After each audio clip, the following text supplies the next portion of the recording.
Hey, everybody, and welcome to another episode of Knocked Conscious. Today, I had the pleasure of speaking with Laura Johnson Dahlke. She's the author of Outer Origin, a discourse on ectogenesis and the value of human experience. It was a great conversation. Here it is. I hope you enjoy it. Hey, everybody, and welcome to another episode of Knocked Conscious. Today, I have the pleasure of speaking with Laura Johnson Dahlke. She is the author of Outer Origin, a discourse on ectogenesis and the value of human experience. Welcome, Laura. If I may start this conversation, I was at a place called Freedom Fest in Las Vegas about a month or two ago. Okay. And Mark Skousen is the person who sets it up, and people like Steve Forbes are there, Brett Weinstein, Michael Schellenberger. There's a bunch of very smart people. Robert F. Kennedy did a speech there. There was a presidential debate, and the theme of this year, surprisingly enough, was Brave New World. Okay. And I remember speaking to the organizers, and I was like, are we Brave New World? Are we 1984? Are we a little mix? And everybody's talking different things because we're seeing this kind of almost like this titanic perfect storm of every dystopian book befalling us all at the same time. Right. So you reach out to me after this Freedom Fest thing, and Brave New World was the whole theme of this and ectogenesis. So please tell us about who you are and what ectogenesis is, and we'll go from there. Okay. Well, thank you so much for having me on the show. Um, so, actually, I do address Brave New World in my book as well. I get into Huxley and his commentary. Um, but I really began the journey with Outer Origin um, because I wanted to write about something related to pregnancy, childbirth, and maternity care. And when I started doing my coursework for my PhD, it led me into learning more about ectogenesis.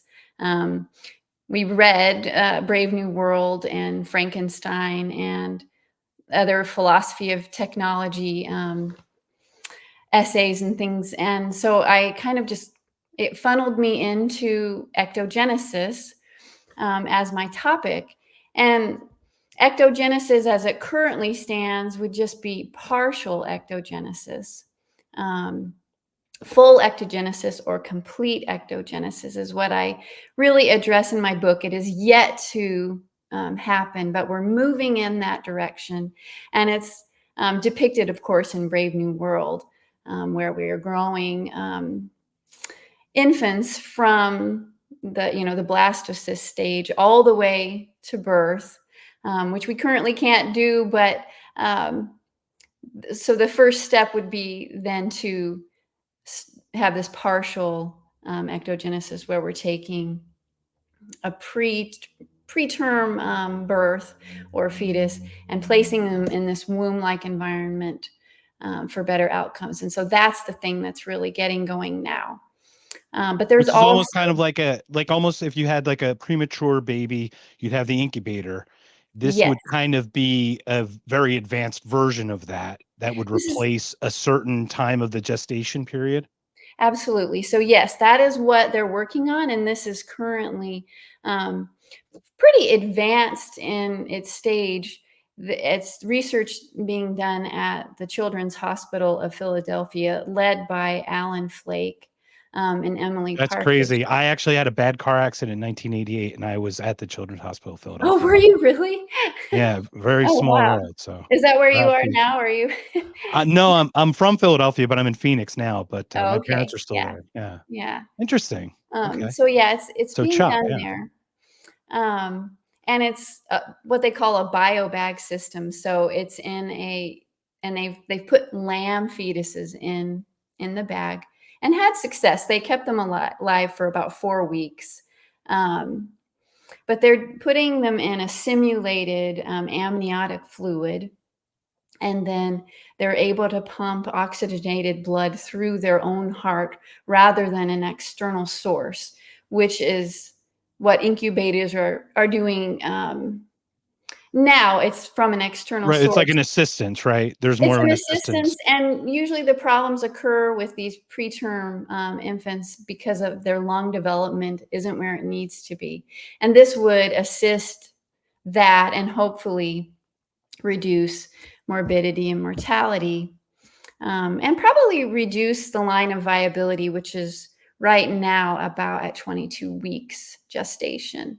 So, which is pretty early because I think it started out at maybe 34 weeks when all of this began, in Right. terms of incubators. But yeah, so that's that side of things. So that's the um, after the baby has started its gestation and Yeah. So there have been some amazing technologies. Obviously, IVF, that would be, I mean, yes. in a weird way, that's kind of an early ectogenesis in the fact that I guess the sperm gets activated Mhm. or whatever, it gets, I can't even think of the term. Um, but Right. that would happen outside and then be put into a human for the rest of that. So Yes. you speak of oxygenated blood and things like that. Are they Mhm. also talking about a certain temperature regulation, a heartbeat, like a simulated heartbeat Yes. from what would be the mother, like what would be the carrier from a biological standpoint? What other kind of things do they consider when they talk about uh, that kind of environment for? They're really trying to recreate the womb environment, what it would be like, with the inside a mother. Um, and I think it's not a direct quote here, but Alan Flake was saying, that it's meant to recreate the womb environment in every way. And so they would be looking at temperature and heartbeat and trying to recreate this in every way possible. Yeah. And right now, they've gone to the FDA and are seeking approval for human trials. And so the FDA is currently considering this device. And it's sort of that first step in potentially being able to put human babies. And it would be, at this point, fetal rescue in a sense, or it would be those born perhaps maybe, at that 22-week mark, which would have very kind of slim chances of survival and a lot of morbidity or problems if they did live. So um, I think the public acceptance of this could be high based on that it could really assist these preterm deliveries. But there is on the other So, oh, side. Oh, yeah, sorry. go ahead. Go ahead. No, Well, that was a question I was gonna ask is we're looking at that side and, we hear, we come technology does a lot of things for us, and we'll talk about that obviously down the road a little bit. But, we it's crazy how we talk about the road to hell is paved with good intentions, right? yes, yeah. And I would say if I were unable to have a child, and if someone came to me and said, "I'm able to have that," I know people who've had miscarriages, who've gone through a lot of hardships. Mhm, If you could just walk up with them and say, "This is what I'm able to offer you. I'm able to offer you legacy and offspring, birth, something that you just biologically have desired your entire life." It sounds on its face glorious. It sounds mhm. miraculous. And in a very true way, it is miraculous. It's the miracle of science. But Right. there's gotta be a shady side to this, is there Mhm. not? And I Yeah. know your book addresses a lot of that. I'm curious where your part comes in from the pro side and then addresses those parts and how you perceive all of that. Right. So, well, I think that yes, it would be very alluring and potentially liberating, this technology, and helpful. So we can't say that it isn't any of those things. But what I think that it could do is really impact our humanity by not allowing for these human experiences for gestation and birth to happen.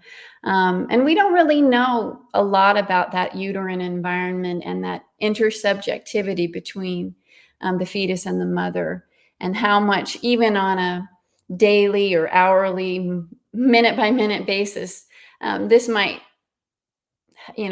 create the human. It may not just be that we have the sperm and egg meet and the fetus grows, but it might be more that the mother is contributing so much to this exchange. And of course, I get into it in the book, but we want to be wary of seeing the process as only this to get this product, essentially get the child, but kind of an end in itself in a way. The experience is valuable. This is part of what I think makes us human, is that we have varied experiences, and that technology can't replace those things. And we don't really know, you know, would these children of this full gestation in these artificial wombs have the same capacity emotionally? All of those things going in. I think that's where the dark side can come in, um, regarding all of this, or just seeing women and their contribution to this as just sort of like um, incubators themselves, or just vessels rather than actively and very, in a very important way contributing to this development. So I think that's where I would some. say vital, considering you're the makers of children.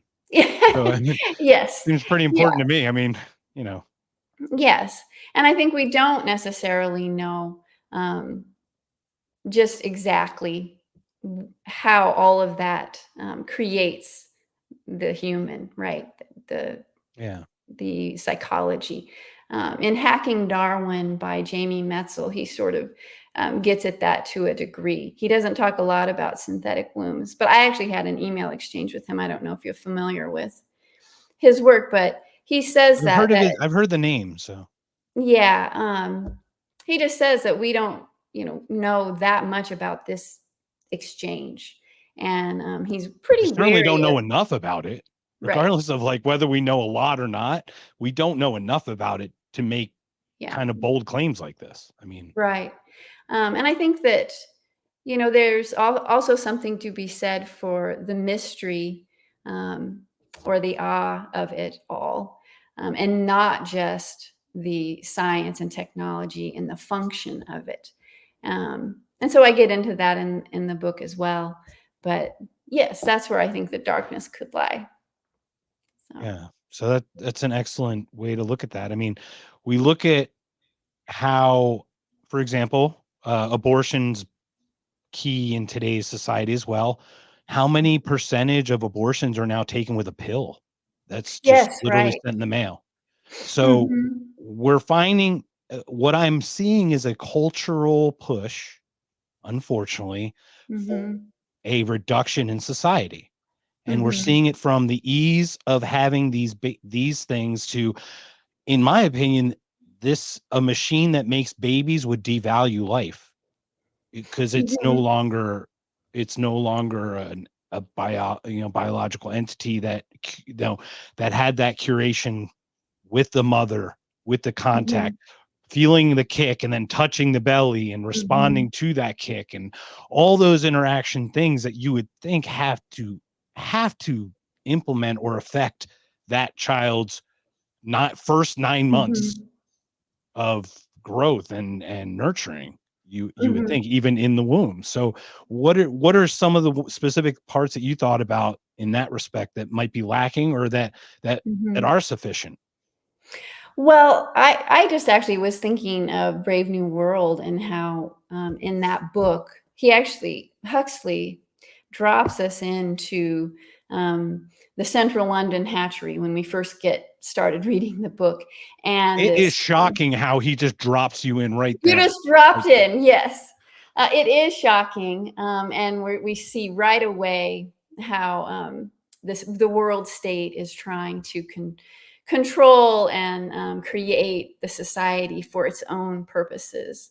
And one of the key things that they are doing for stability and community and all of that is homogenizing people and homogenizing life and experience, and sort of training them um, to be the same. And I think that that's the danger here as well, is that if we have um, fetuses that have the same environment under the same conditions through technology, then we might not get a very diverse, population with diverse thinking. And I think um, Huxley really gets at that. And within his system in the book for ectogenesis, they have um, he calls them arrests of the development. So some of them have greater capabilities than others. I think the gammas are on the lower side of things, and they can't be individuals. They have to And follow. they were deprived of oxygen or something, and then given Yes, some alcohol, some kind of right. in the process to actually stop some of their developmental Yeah. And then on traits. the other side, we have the alphas and the alpha plus, and they can think, um, abstractly and really question the motives of the world state. And so they can be individuals in this way, and they're a threat to this society that they're trying to create. Interestingly, in that book, there's the character John the Savage. I don't know if you're familiar with him, I am, but yes. Please share for the audience, because so it's an amazing book. Like I said, I actually read it in preparation for the Freedom Fest, oh, you to did? be Okay. honest. So it was one of Mhm, those things where I was doing the audiobook, and like you said, they drop you right in and they talk about mhm. literally starving children of oxygen to make them dumb in the Yes. first like 10 minutes. And I'm like, what's going on here? Yeah, it's So yeah, pretty shocking, yes. But John the Savage is just a really interesting character because he was not born in the world state. He was born from his mother, Linda.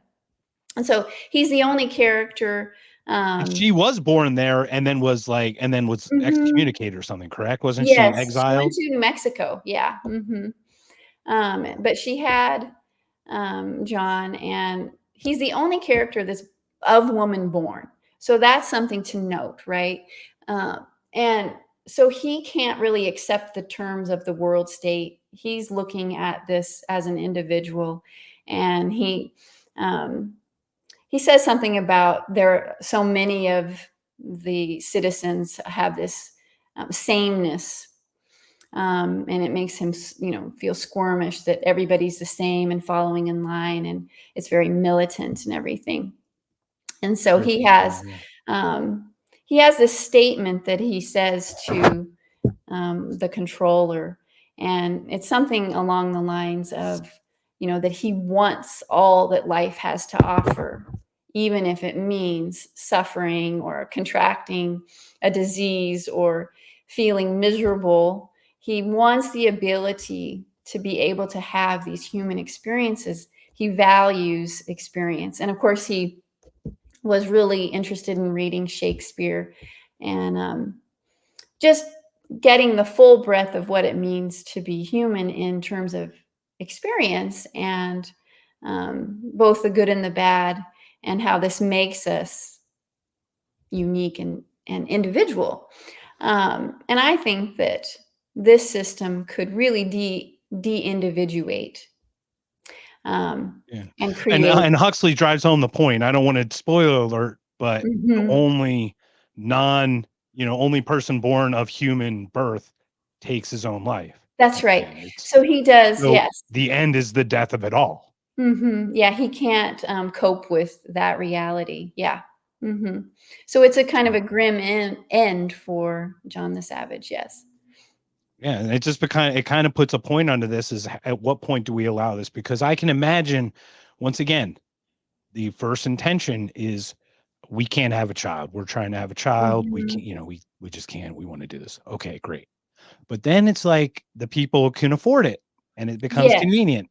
And it Mhm. gets outside of that part where it becomes that medical miracle and becomes a commodity, a commercial service to a point. Yes, and, I think that that's sort of the way a lot of medical developments go.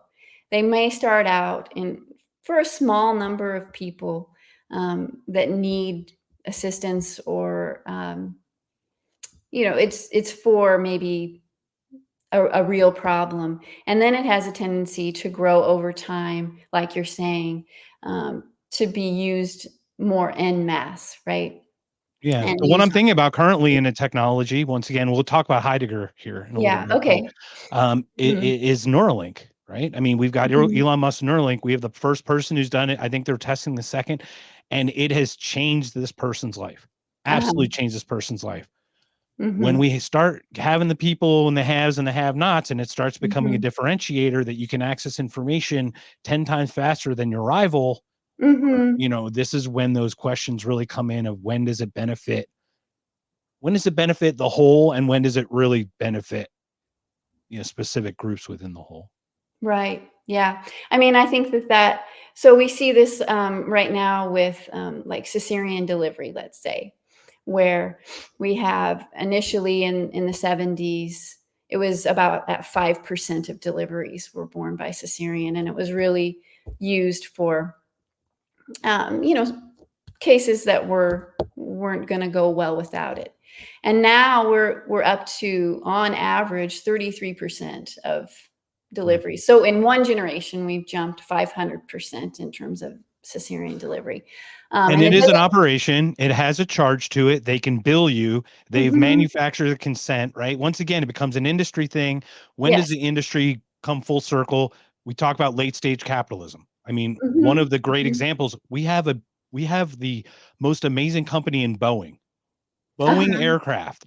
We have Mhm. two people stuck in a space station, and we've had some serious catastrophic quality control issues with that company, and it Mhm. shows that it's kind of come full circle, and it's when those things get monetized and then come back around, that's where that concern comes in. Absolutely. Yes. And so now we have so many people, having cesareans, and a lot of physicians don't even know their own cesarean rate. So they may not even the hospital may not keep track. Some hospitals, it depends on where you go. You might have a 70% cesarean rate. Or, it might be lower than the average. But yes, it has a way, and it generally moves in the direction of efficiency and control, and of course, litigation and insurance, and trying to be sure that you don't get sued and these kinds of things. But it's turning into more of a industrialized industry model for sure. Yeah. And so I think that we could anticipate the same thing for artificial wombs. Yeah. And that concerns me because once again, we tend to weaponize things. Mm-hmm. And the first application to me is soldiers. Just keep Mm-hmm. keep churning them out. And I hate to say it, but I use Oppenheimer. We talk about we'll get to Heidegger here, right? We talk about Oppenheimer watches the first atomic bomb go off, and you watching his sunken face, smoking a cigarette, shaking, Mm-hmm. saying, "I am become death." Right. He knows science looks at whether they can do something, not whether they should. And I Mhm. think that's where Mhm. Heidegger kind of comes in, right? So Definitely. I know that Mhm. Heidegger played a part of your book. I'd love for you to kind of explain a little bit about Heidegger's principles and how that plays a role in your book and how it plays a Okay. role just in general technology, because I think Mhm. it's important across the board. Okay, yes. So in my second chapter, I really do a deep dive into Heidegger's um, essay, The Question Concerning Technology. I also bring in information from his memorial address where he talks about meditative thinking and calculative thinking.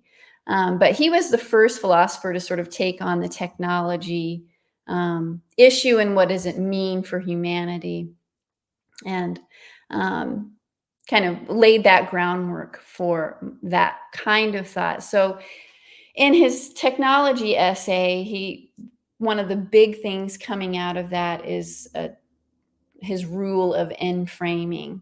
And so what he's basically saying is that in Western culture, in industrialized nations, the dominant belief in modernity is that we understand and know truth, or really the world, through calculations, science, technology.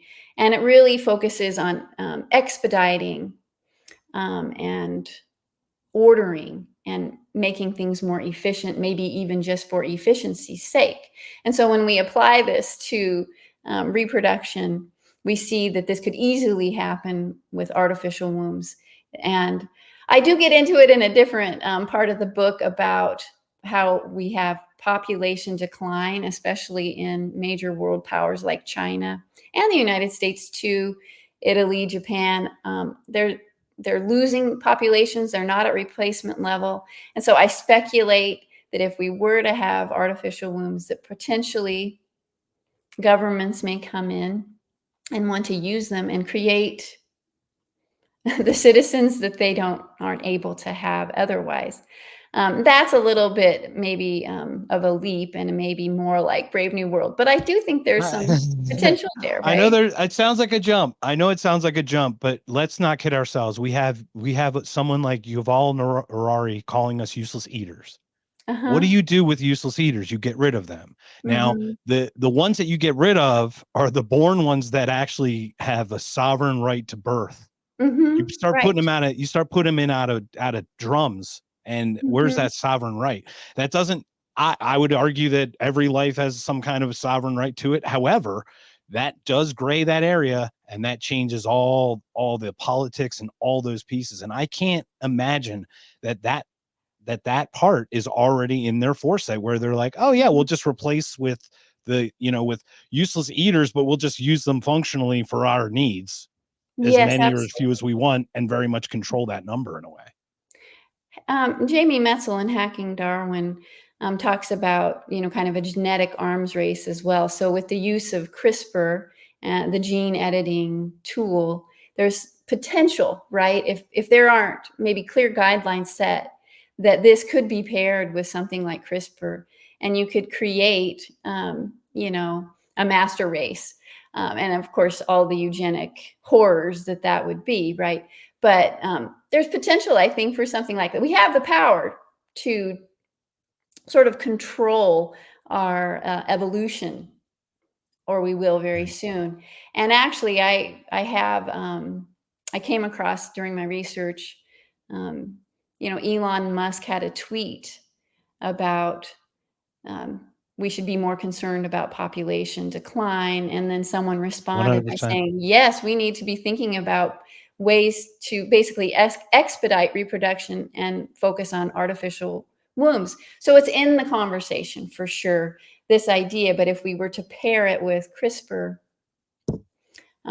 there's potential there for Right. creating this, you know, Yeah. Are you familiar with the CRISPR twins in China that they allegedly took out a gene that was tied to HIV, I did. Yes, that I and then did it see that. allegedly increased IQ and memory retention or something? Okay. Oh, what a shock. The side effect was that part, not the Right. Right. not the Yeah, other I part. mean, it But could create this have and the have-nots, and here we go back again to, Brave New World, and if let's just say, this did happen, maybe not even in the United States, but then you would feel that you need to do the same in order to create, or be able to compete on the world stage. And so then there would be this, almost requirement of using these technologies in a certain way, at least potentially. so if I may, how did you get into the part into the side that you're taking? How did you come to those conclusions? Some of the thing, like I've changed my ideologies over the years. I was a grade A neocon. I came out of Iraq thinking, we did all the right things, and find out it Mhm. was all fabricated. We manufactured consent, all these things that I'm starting to uncover, and the deprogramming is still taking a long time, obviously. But I'm curious how you came to the conclusion on the side you did versus the a different conclusion, because I think if we're able to show our work, how we Mhm. got to an answer, because when someone gives me an ideology, I just ask questions. I don't Mhm. tell them they're wrong or anything. I ask them how they, to find out how they got there. And after a few questions, you can find out if it's ideologically driven. It's generally falls apart after about 3 or 4 questions deep. But if Mhm. it's nuanced thought, usually you can follow the path of the thought. So I'd love to Mhm. hear how you navigated that in your process. Well, through the research and through the reading, it was very helpful. But actually, it was also personal experience, and initially wanting to go into the program for looking at pregnancy and childbirth, because I have children, and that process for me was very profound and life changing. And I would say, though, that it wasn't only the arrival of the child and becoming a parent. It was actually the process, the giving birth and going through the process that really Well, changed me. the baby showers and the shopping and the planning and the excitement. I mean, there is Mhm, so much that goes into that, and you've mhm, got 9 months of pure anticipation. I mhm. don't have children, so I can only imagine that excitement and that intense feeling that you have from that. Yeah, and actually, even the birth process, um, it just changed me. It gave me a new perspective, um, on life and what I felt I was able to do. It was in my last chapter, I talk about awe, but it really was a life-changing experience, and I think that was a big part as to why I would come in on this, and I really value that experience, and the ability to have it, and I think that,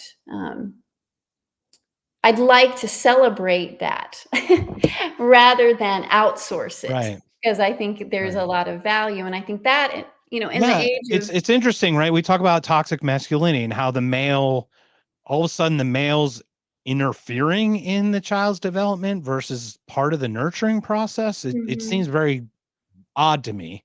And mhm. now you're devaluing the female side of it.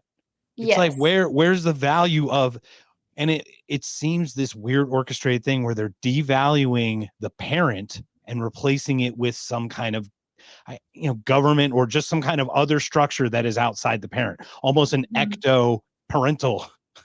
They're mhm, almost going ectoparental in a way, right? They're mhm. don't listen to your parents, listen to us. We'll be your parent. You know, Right. whereas these people that we elect, these people that get administered, they should be our children. They should be doing what we tell them to do.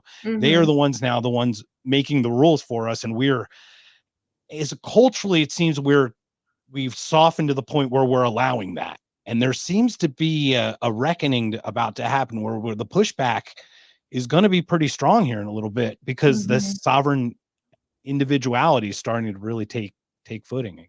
mhm, mhm. Yes. Um, and so, yeah, Heidegger's thought did influence me for sure. And so he was talking about that dominant belief, the inframing the dominant belief in the Western culture, and how we understand things through science and calculations and all that. And I can see how that thought and that elevating that can create what you're talking about. Maybe outsourcing all of this, or maybe parents aren't as important, or a woman's contribution or that intersubjectivity isn't as valuable. Um, Yeah.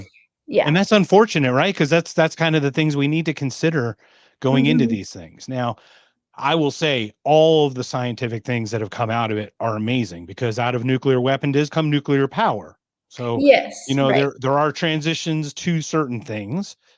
But as a whole, it does make sense that Heidegger, with the way technology in the last 100 years and how it's Mhm. exponential, we talk about Nick, the singularity, right, Mhm. and things Right. like that. We're rapidly approaching. Mhm. So thank you so much for joining me. Did you have any other thoughts? Anything else you want to share or talk about? Because I'm here to talk about whatever topics that come up. So I don't know. I think that I guess I just like to reinforce the idea that there's value in the experience, maybe even apart from the arrival of the child.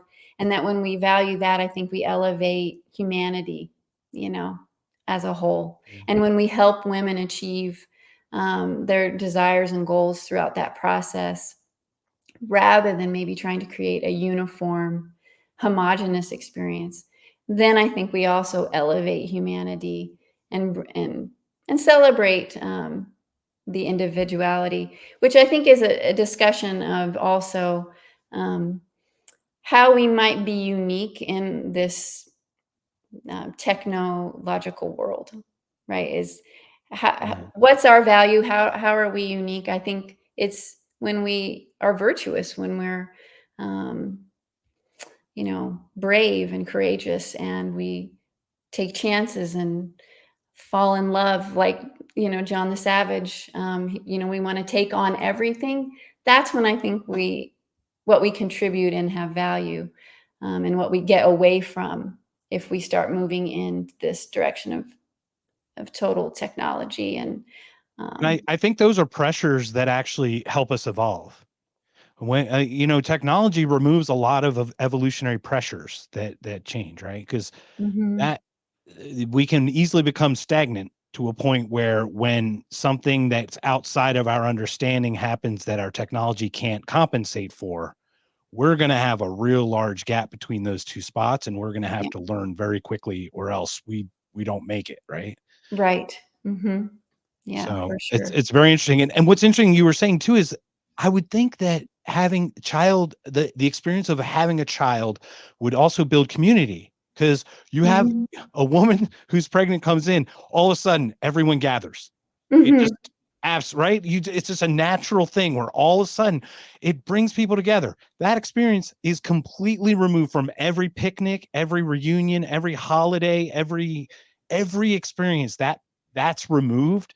That child Hmm. doesn't receive that other energy that's sent from the outer, some kind of outer love. And if you can't think that you don't feel that, you can feel when someone's loving you or not. You can feel it. And Hmm. imagine 8 people gathered around and just sharing that, and Hmm. that just being devoid of that at all times. I Hmm. I I can't imagine the implications. It's almost like if there's a soul, if there's a way to scientifically explain a soul, it would be the interaction between the biological mother and the child through that process, through that initial process.